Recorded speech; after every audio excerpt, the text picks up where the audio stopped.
Estamos de volta. O assunto de hoje é condomínios saudáveis e sustentáveis.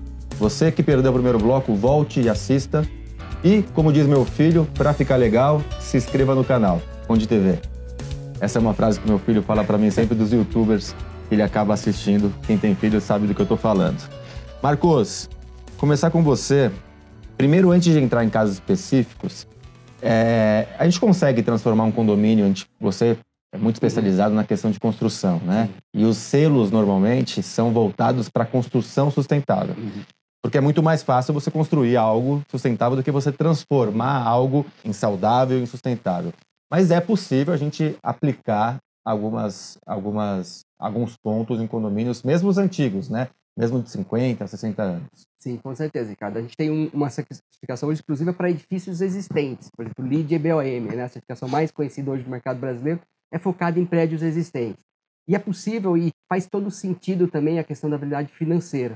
Por que as empresas, para vocês terem uma ideia, hoje a gente tem cerca de 1.500 projetos já em certificação no Brasil, com mais de 600 certificados. E por que as empresas estão buscando a certificação? Porque ela, além de trazer os benefícios sociais e ambientais, ela também traz benefícios financeiros, né? Então você consegue reduzir muito o seu custo operacional através de estratégias de eficiência energética, por exemplo. Então a gente falou aqui de fazer telhado verde, isso vai trazer um ganho também de energia.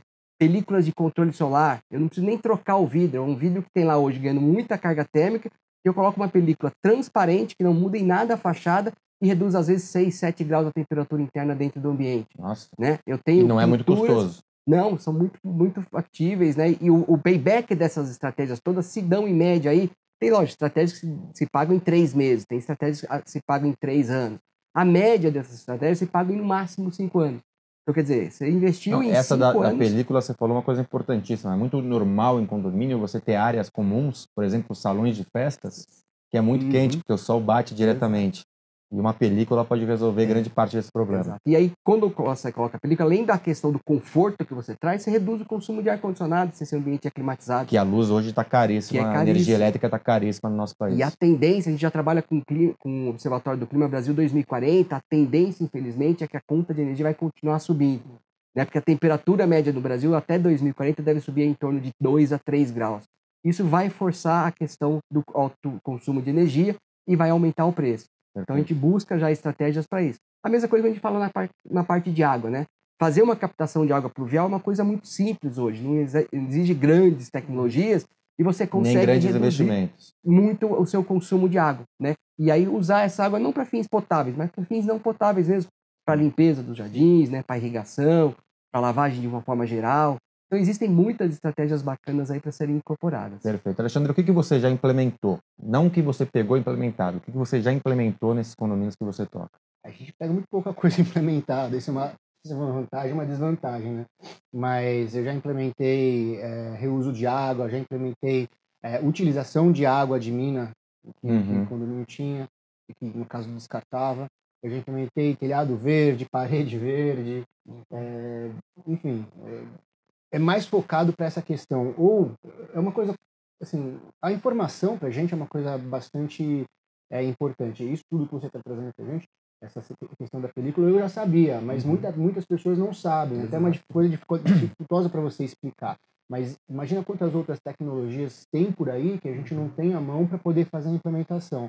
Existe aí uma feira, se não me engano, que até eu comentei há pouco, referente a benefícios de reuso de água, benefícios de utilização de luz solar. A própria Green Building faz a feira anual, Green né? Building, e tem a FEICOM que tem um braço da FEICOM voltado para construções sustentáveis também. E você encontra cada coisa que você fica espantado. Um exemplo muito banal, para quem tem garagem descoberta, a LED de captação solar. Você tem hoje um spotzinho com um captador de LED que ele faz captação da energia solar e liga uma LED. Tem uma questão de luminosidade ali. A gente fez também um programa sobre energia solar que existem condomínios que zeram a energia, conseguem usar 100% de energia solar. Obviamente, se você não consegue, se você conseguir diminuir 10, 15, 20, 30%, já é uma coisa interessante. Isso é uma coisa que eu já tentei. Eu coloquei uma piscina aquecida. Existia uma questão importante de colocar. Tinha uma piscina que era aquecida a gás. Gastava mais ou menos uns R$8.000 a gás. porque dependendo do tipo de situação que você usa lá, se não é de caldeira, enfim, você gasta muito. Sim. Eu coloquei com uma empresa uma captação de energia solar e depois tem um trocador de calor para fazer uma manutenção, mas assim, praticamente zerou. Eu não tenho custo, eu tenho um custo lá de R$ 500 por mês de energia. É uma economia grande. E se você fez investimento na época, era R$ 23.000, isso faz 3 anos atrás. Em menos de 3 meses você pagou. Entendeu? Então, assim, isso é uma questão importante. A informação, infelizmente, para condomínio, isso é uma coisa que eu bato bastante, para condomínio essas informações chegam meio que tardias. A LED, quanto tempo ficou barata para a gente poder fazer a implementação em condomínio? Então é muito importante ficar de antena ligada. A Conde TV é um bom veículo, né? Por exemplo. Porque essa informação ela demora para chegar. E ela demora para ficar barata também para implementar para o condomínio. Você estava comentando. Não adianta você ir para uma assembleia e falar, olha, pessoal, a gente vai agora tentar fazer um investimento nessa área para uma questão de sustentabilidade. Se tiver algum impacto na cota condominial, muito dificilmente vai ser aprovado. E aí eu vou trazer até para o Marcos. Marcos, hoje a gente já tem empresas que eles fazem de uma forma que o condomínio não aumenta o custo, né? Vou dar um exemplo. Então, LED. Então, faça um cálculo. Então, o condomínio gasta R$ 50.000, por exemplo, de LED. Eles implantam, já cai para 25 mil. Os primeiros 25 mil dos X meses é para eles. Então, o condomínio ele vai ter um ano e meio continuando pagando igual, vai pagar esse investimento e não vai ter depois vai ter um decréscimo depois de um período. Então, hoje, as empresas, muitas de fora do país, né, estão vindo para cá. Então, esse também é um caminho interessante, né? Sim, esse é quando a gente faz nossos estudos de otimização energética para os condomínios, a gente faz um modelo de negócio. Porque muitas vezes você apresenta para o cliente lá 50 estratégias legais para serem implementadas. Aí ele fala, mas eu não tenho essa grana toda para implementação. Eu vou implantar 10 estratégias. Fala, não, espera aí, então vamos buscar parceiros que implementem essas outras estratégias. Existem hoje, por exemplo, modelo de locação. Né? Então, o cliente, a empresa, o fabricante vem, troca todo o seu sistema de iluminação do prédio inteiro e compartilha com você essa economia. Você faz um contrato ali de 3 anos, depois de 3 anos desse pagamento, você pagou o investimento que o cliente fez para você e aí daí você tem 100% da economia. Né? A gente tem muita dinheiro mais barato no Desenvolve São Paulo, BNDES, né? Nos bancos muito benefício fiscais, porque você tem um ganho BNDES. Interessante. Né? Então, quer dizer, é um dinheiro barato que viabiliza muito rápido esse investimento também. Tem que ir atrás, né? Tem que ir atrás. A gente tem agora, na Prefeitura de São Paulo, foi aprovada a questão de 1 ano e meio, 2 anos atrás, a outorga onerosa. Então, quer dizer, o empreendimento que incorpora a estratégia de sustentabilidade, ele passa a ter um ganho na redução da outorga onerosa, que muitas vezes é um ganho muito maior do que o investimento que ele tem que fazer para tornar aquele empreendimento sustentável. Então, existe muito caminho aí para poder viabilizar esses projetos. Vamos falar alguns pontos? Vamos citando. A gente falou de LED, né? Isso é o básico. Reuso de água, que normalmente é água pluvial, né? Ou mais simples, mas também pode ser água de... Pode ser água cinza, pode ser água negra. A gente depende muito, a gente faz um cálculo inicial que é o balanço hídrico do empreendimento, para entender qual que é a oferta e qual que é a demanda que ele tem. São Paulo, normalmente, a água pluvial atende a nossa demanda, mas quando a gente vai para o Nordeste, o regime pluviométrico é muito menor, então só água pluvial não é suficiente. Aí você começa a tratar água cinza, que é água mais simples, que é água de lavatório, de chuveiro. Só água cinza não dá, a gente trata também a água negra, que é do vaso sanitário e tal. Então depende muito do volume que você tem ali ofertado pelo próprio condomínio. Né? Temos também a questão de reciclagem de lixo, compostagem, né? Compostagem é uma coisa que também não é complexa, né? De ser realidade. O que mais que a gente poderia citar? A gente tem a questão do aproveitamento da luz natural, então domos prismáticos, que você de repente abre uma abertura na laje e você ilumina o estacionamento de baixo inteiro com luz natural, né? A gente tem a questão dos elevadores com frenagem regenerativa, né? A mesma tecnologia do carro da Fórmula 1. O cara pisa no freio, joga potência no motor. Na hora que ele tira o pé, o carro dispara.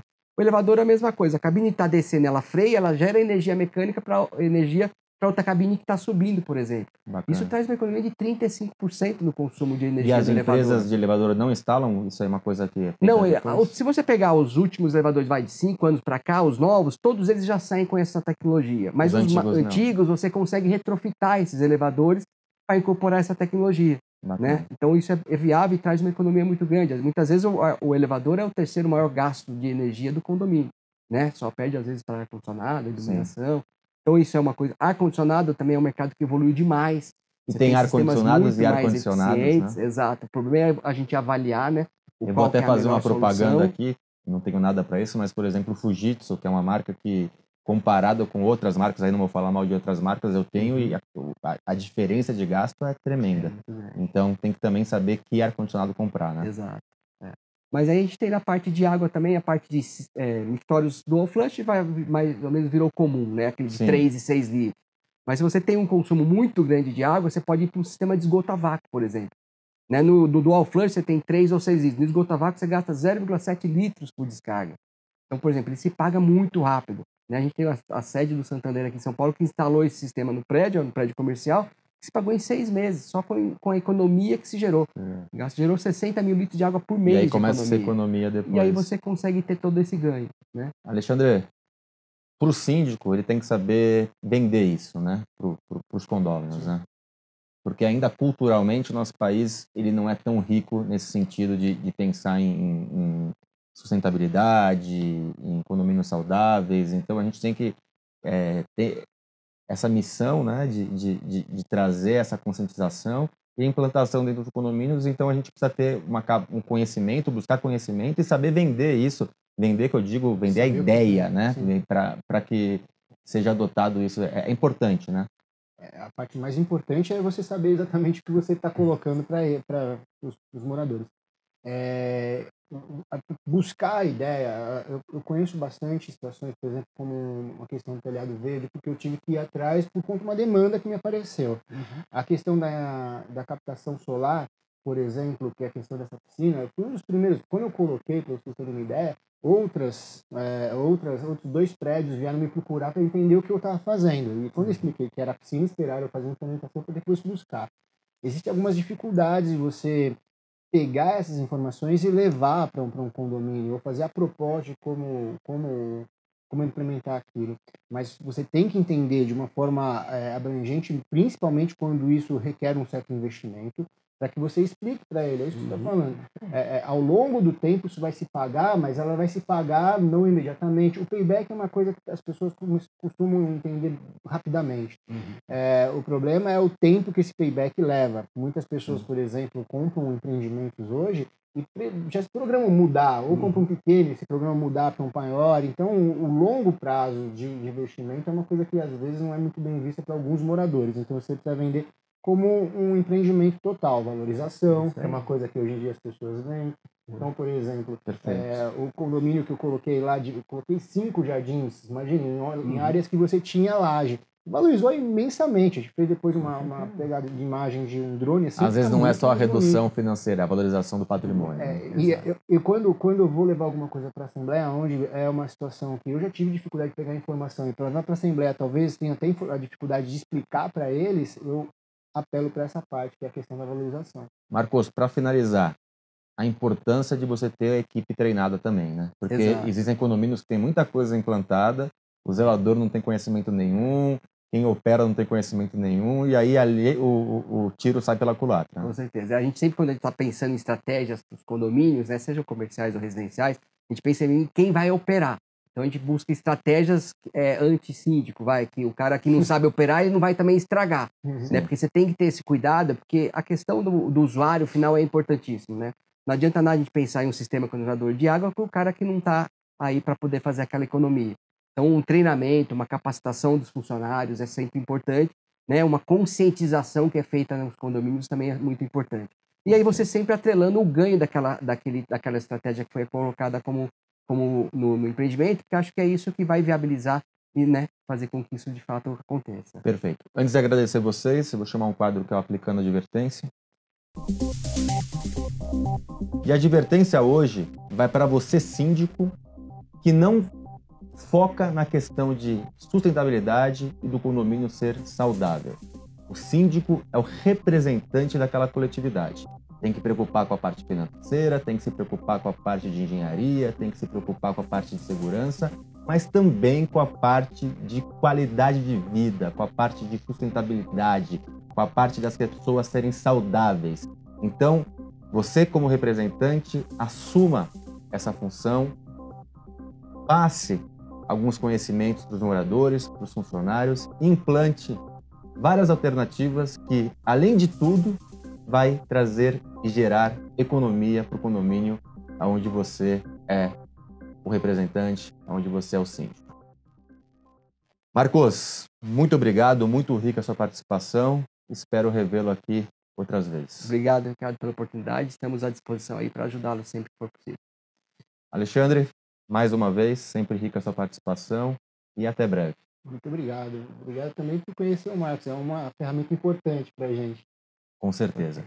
E você que está em casa, não perca, semana que vem, mais um programa com informações importantíssimas para você realizar a gestão do seu condomínio. Até semana que vem.